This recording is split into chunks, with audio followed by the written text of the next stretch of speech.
Hey everybody, welcome back to Everything MTG. My name is Justin, and today we're back with Day 3 of Commander 2018 Spoilers.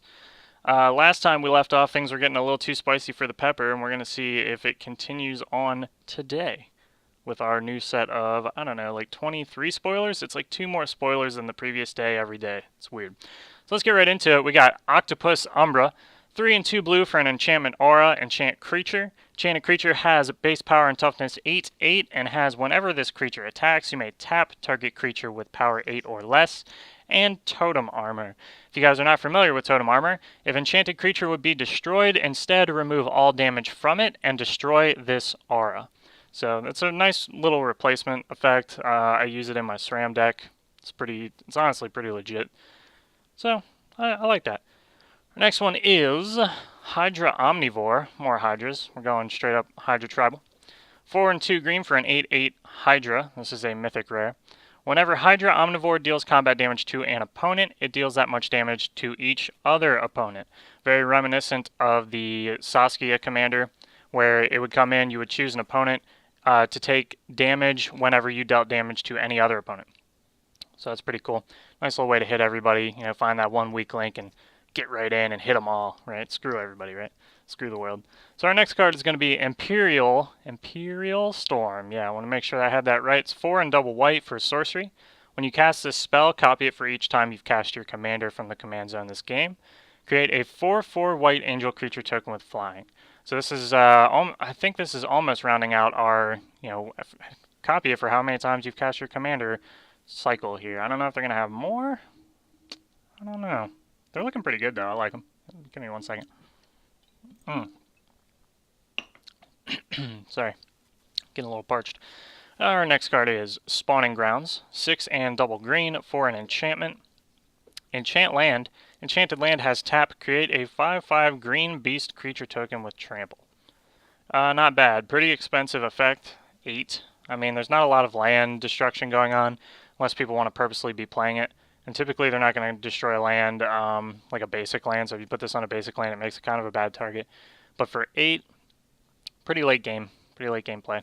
Not sure how I feel about it. Our next card is Enchantress Presents, 2 and a green for an enchantment. Whenever you cast an enchantment spell, draw a card. So we're continuing on with our enchantment draw. There's a lot of draw in the enchantment deck here. Nothing wrong with that. Best 3 words to say in Magic, draw a card.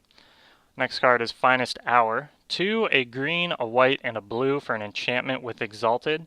Exalted is whenever a creature you control attacks alone, that creature gets 1/1 until end of turn.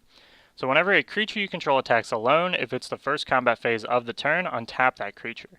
After this phase, there is an additional combat phase. Really not bad. If you're swinging with something big, you give it 1/1 and get another combat phase. If it's a flyer and your opponents don't have flyers, that could get crazy. Moving on, we have some more Umbras. I'm always about the Umbras. These were, I don't think all of these are reprints, but these were originally introduced in Zendikar, I believe. Original Zendikar. And they're great. They're just great. So our next one's Eel Umbra. Seems underwhelming, but it's really not. 1 blue and 1 for an enchantment aura. Has flash, enchant creature, enchanted creature gets 1/1, and totem armor. It's basically just a nice little way to flash that boy in, save your creature from dying, maybe even do a trade, but your creature actually won't die, you'll just lose this 1/1, basically prot spell, or protection spell. It's pretty nice. I do like it. The big boy on campus here is Bear Umbra, which is our next card. Double green and 2 for an enchantment. Enchanted creature gets +2/+2 and has whenever this creature attacks, untap all lands you control. And this additionally has totem armor. This is utterly ridiculous. So you spend all your mana on main 1, play out your crazy things, whatever you want to do, and then you swing with the creature that's enchanted with this. Not only is it getting that nice 2/2 pump, whenever it attacks, you don't even have to connect. This is on the declare attacker's trigger. You untap all lands you control, and on your second main you drop some real stupid stuff. Or maybe you're playing green-blue with a little control on the side and you want to hold up for a counterspell, you untap all your lands, now you got counterspells. Really, really great card. I used to play that in my Omnith 60 card, Omnith Locust of Mana 60 card deck, and it does work. So, Dictative Crewfix is our next card. It's interesting to see this coming back. Double blue and 1 for a enchantment. has flash at the beginning of each player's draw step. That player draws an additional card. Pretty simple, Howling Mine type effect. Works for everybody.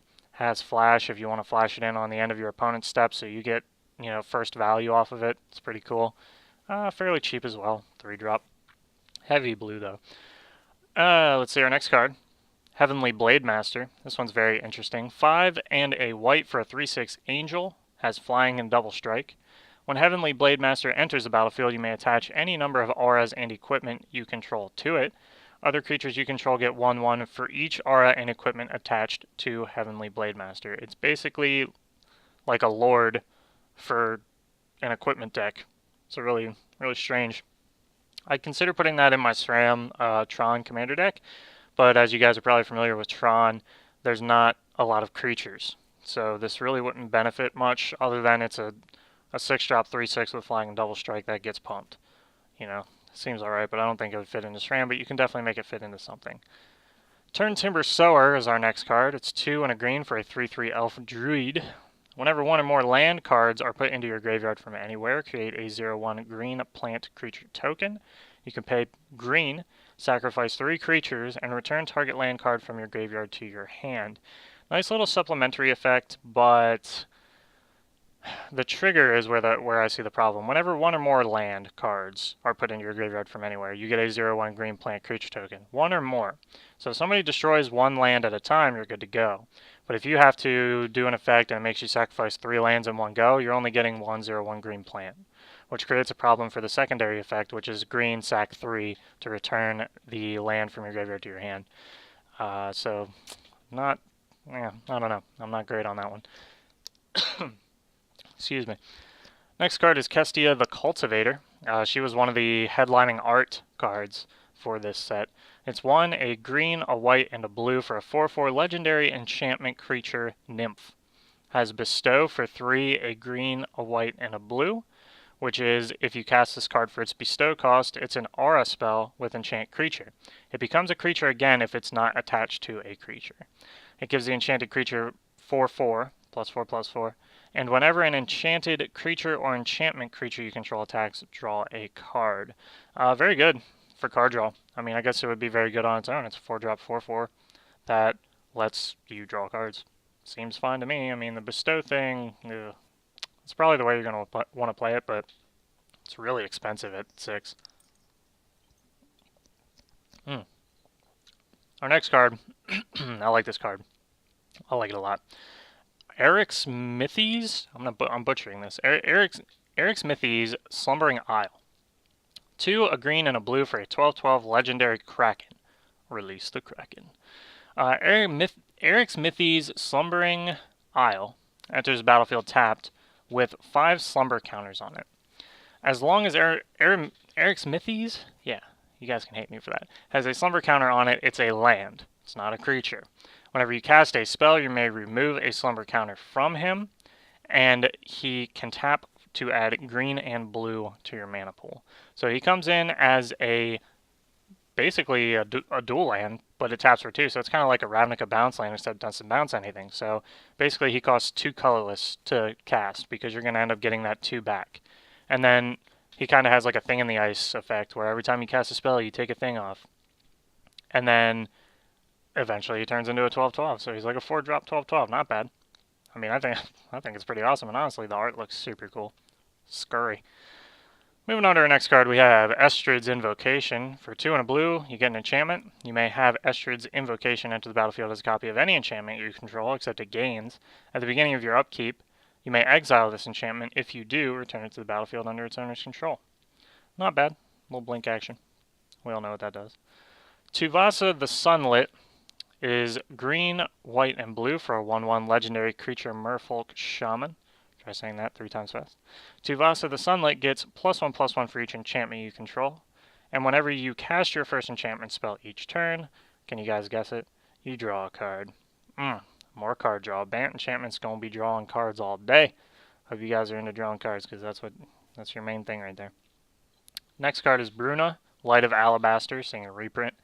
3 colorless, white, white, and blue for a 5/5 legendary angel. Has flying and vigilance. Whenever Bruno Light of Alabaster attacks or blocks, you may attach to it any number of auras on the battlefield, and you may put onto the battlefield attached to it any number of aura cards that could enchant it from your graveyard and or hand.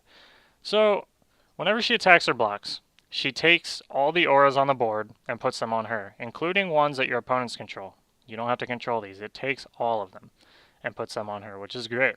It will additionally let you drop them out of your hand at basically flash speed and pull them out of your graveyard and put them on her as well. This card can be utterly ridiculous. Yes, it costs a lot at 6, but I don't even know how you handle something like that when you got so many different potential auras coming out of the graveyard, out of your hand that they don't know about, off another creature, off your creatures, and man, this thing's going to get stupid. 5/5 flying vigilance, I mean, crazy. And something that goes right along with that is our next card. Winds of Wrath, 3 and double white for a sorcery. Destroy all creatures that aren't enchanted. They can't be regenerated. So you enchant your Bruno up like a boss, go full on Voltron, and then, oh hey, Winds of Wrath. Everything else dies, because I just took all your enchantments off your other creatures. LOL all the way to the bank. Good card. I actually play that in SRAM. Okay. Next card is Sigil of the Empty Throne, double white and 3 for an enchantment. Whenever you cast an enchantment spell, create a 4/4 white angel creature token with flying. I bet you guys can assume which deck that's going into. You're going to be playing a lot of enchantments. There's your value. That's your win condition value engine. One of them anyways. Next card is going to be Myth Unbound. 2 and a green for an enchantment. Your commander costs 1 colorless less to cast for each time it's been cast from the command zone this game. Whenever your commander is put into the command zone from anywhere, draw a card.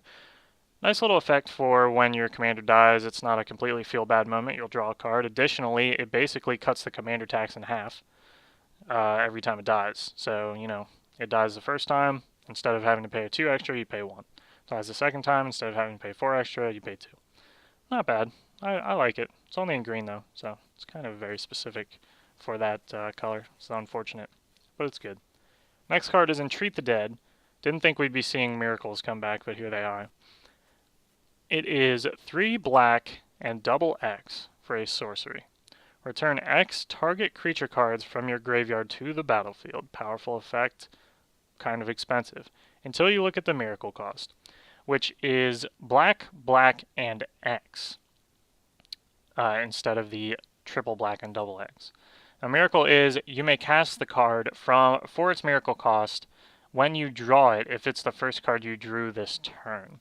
So if you go to your draw step, you top deck this, you can play this for its miracle cost. Not any other time, though. So if you drew 3 cards off of Opportunity or Divination, or 2 cards, whatever, you won't be able to do this for its miracle cost. But if you top deck it for your first draw, you'll be able to play it. And that's why miracle cards are so powerful. I mean, for 2 black and X, you can return X target creature cards from your graveyard to the battlefield. Yeah, pretty broken. Next card is Skull Storm. Sorry, it's a little hard to read here because these are like taken on somebody's phone. It's weird. It's kind of cut off and the text is small and blurry. You guys will see it when I pop it up on the screen. Double black and 7 for a sorcery, really expensive. When you cast Skull Storm, copy it for each time you've cast your commander from the command zone in this game. There's the other one. Each opponent sacrifices a creature. Each opponent who can't loses half their life, rounded up. Very powerful effect. Also very expensive card. Not sure I'd play it unless there's a way to make it cheap, because it's so expensive for 9. I mean, it's definitely could be a game ender. Either wipe the board or your opponents are taking a severe amount of damage. But yeah, and you can copy it for each time your commander. I don't know. You'd have to play a low drop commander, I think, to make this effective, and you'd have to have some high levels of ramp, or it's a very late game play. Anyways, moving on to our next card, we have Varina, Lich Queen. It is black, blue, white, and 1 for a legendary wizard zombie. Yes, I said that. Whenever you attack with 1 or more zombies, draw that many cards, then discard that many cards. You gain that much life. You can additionally pay 2 colorless to exile 2 cards from your graveyard and create a tapped 2/2 black zombie creature token. I do believe I missed its power and toughness. I apologize for that. It is a 4/4 for 4. So black, blue, white, 1, 4/4 zombie wizard. Doesn't seem bad. Whenever you attack with one or more zombies, draw them many cards. Really good. Then discard them many cards. Basically your typical loot effect, and you gain that much life. That's pretty powerful. Paying the 2 to exile 2 cards from your graveyard and creating a 2/2 black zombie creature token that's tapped. Not bad. I mean, if you're not playing Reanimator, you can definitely get some value out of that. Generally, I like this card. And this is legendary, so I assume this can be one of your other commanders in the Esper deck, which is cool. I don't know if I'd want to play that as a commander if it's not built around zombies. That might be difficult. Next card is Ever Watching Threshold, 1 blue and 2, enchantment. Whenever an opponent attacks you and or a planeswalker you control with one or more creatures, draw a card. Pretty powerful card. I like it a lot. I mean, drawing cards is always great. Disincentivizing people to attack you is even more fantastic, and if they do, you get to draw the card, so basically a win-win either way. It only costs 3, the same as, Sphere of Safety or something like that. Pretty good. I like it. Nylea's Colossus is our next card. It's 6 and a green for a 6/6 enchantment creature giant. It has Constellation. Whenever Nylea's Colossus or another enchantment enters the battlefield under your control, double target creature's power and toughness until end of turn. That's pretty powerful. I mean, this is a 7-drop, but that can definitely be a game ender, because when this card or another enchantment, any enchantment, doesn't have to be an enchantment creature, enters the battlefield under your control, double target creature's power and toughness. So you could drop this on turn 7, you've got a 5/5, becomes a 10/10. Trampler, maybe? Could be very powerful. Good card. Yeah, I'd say it's a game ender. I don't think it's limited in its uses. I think it's very useful. Ravenous Slime, 2 and a green for a 1/1 creature ooze. Ravenous Slime can't be blocked by creatures with power 2 or less. Pretty good. If a creature, so basically it can't be killed. If a creature an opponent controls would die, instead exile it and put a number of 1/1 counters equal to that creature's power on Ravenous Slime. So it starts out pretty small. Creatures can't be blocked by creatures with power 2 or less. So if it's early game, it's not going to be dying to anything like that. You're going to be getting just little pings, little 1/1 pings. And then eventually you start killing their stuff off, pumping it up with the 1/1s, and it gets stupid. Oozes are always cool. I mean, the slimes, they always come out with, scoos, scavenging ooze, stuff like that. They always come out with a cool effect for these cards. Our very last card here is a reprint, Herald of the Pantheon. Of course, we all probably expected to see this. More card draw, big surprise. 1 in green and 1 for a 2/2 creature, Centaur Shaman. Enchantment spells you cast cost 1 colorless less to cast. Whenever you cast an enchantment spell, you gain 1 life. Oh, sorry, I'm thinking about the other card that lets you draw a card. So this just lets you play more of those cards to draw cards. Not bad. I mean, it's a reprint. It's a good reprint. If you were going to play an enchantment deck, this is where you want it. Enchantment spells cost 1 less, and whenever you cast an enchantment spell, you gain 1 life. There seems to be... the tribal thing here is pretty strong. Or I don't want to say tribal, but the synergy thing here is pretty strong. Your enchantments are costing less. They're constantly drawing you cards. They're starting to gain you life. They're making 4/4 angels. I think they're doing fairly well with this deck. I know some people are complaining about the Jund deck. We haven't seen much in the way of the Esper deck and the top card matters. I haven't read anything about how the top card matters here. So that's a weird thing on the side. The Sigil deck I think is doing very well. And I think, honestly, Bant enchantments are pushing out Sigil on the top end here. I think they're very, very powerful. We haven't even seen a majority of what it can do yet. But with the cards it has, it's doing pretty darn good. I know personally when I pick it up, I'm either going to be picking up Sigil or I'm going to be picking up Bant. Really depends on what Amanda wants to play, and then I'll probably be playing the other one. So we'll see. But anyways, guys, that wraps up day 3 for our Commander 2018 spoilers. I appreciate you guys watching. We'll see you next time right here at Everything MTG. Peace out.